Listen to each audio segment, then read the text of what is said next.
কেন্দ্র ঘোষিত কর্মসূচির অংশ হিসেবে আজ দেশের কয়েক জেলায় সমাবেশ করবে বিএনপি।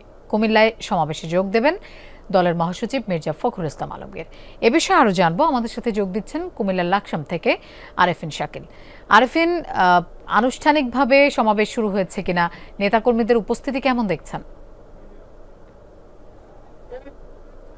ধন্যবাদ লোপা। এরই মধ্যে আনুষ্ঠানিকভাবে সমাবেশের কার্যক্রম শুরু হয়েছে। বিএনপির সিনিয়র নেতারা, বিশেষ করে কেন্দ্রীয় যারা নেতা রয়েছেন, তারা এখন বক্তব্য দিচ্ছেন এবং তারা বলছেন বিএনপি ক্ষমতা আসলে আগামী দিনে কিভাবে দেশ পরিচালনা করবে, কিভাবে রাষ্ট্র পরিচালনা করবে, সে 31 দফা নিয়ে তারা কথা বলছেন। এবং এরই মধ্যে কিন্তু লাকসাম স্টেডিয়ামের কানায় কানায় পরিপূর্ণ, অর্থাৎ তিল ধারণের ঠাঁই নেই।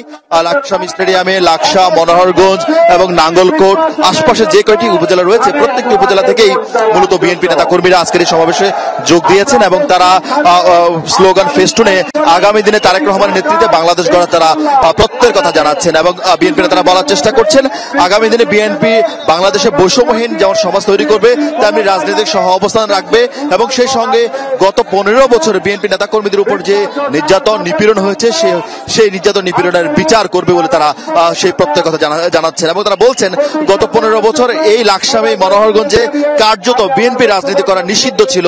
সেই নিষিদ্ধের অবসান কাটিয়ে নতুন করে রাজনীতি এখানে বিএনপি নেতা কর্মীরা শুরু করেছেন। আজকে বিএনপি মহাসচিব মির্জা ফখরুল ইসলাম আলমগীর লাকসাম এবং মনোহরগঞ্জে তিনি বিএনপি কার্যালয় উদ্বোধন করেছেন এবং বলছেন যে তারা একটি পজিটিভ, ইতিবাচক রাজনীতি করতে চান। আওয়ামী লীগ যে জায়গায় ব্যর্থ হয়েছে সেই জায়গায় তারা সফল হতে চান এবং সেই সঙ্গে মানুষকে স্বস্তি দেওয়ার জন্য নেতাকর্মীদেরকে নির্দেশ দেওয়া হচ্ছে মানুষের সঙ্গে মেশার জন্য, আগামী নির্বাচনে যেন ধানের শীষের পক্ষে মানুষ রায় দেয়, সেই বক্তব্য, সেই নির্দেশনায় বারবার দলের কেন্দ্রীয় নেতারা তাদের নেতাকর্মীদেরকে দিচ্ছেন। এই ছিল কিছুক্ষণের মধ্যেই বিএনপি মহাসচিব মির্জা ফখরুল ইসলাম আলমগীর তার বক্তব্য রাখবেন। ঠিক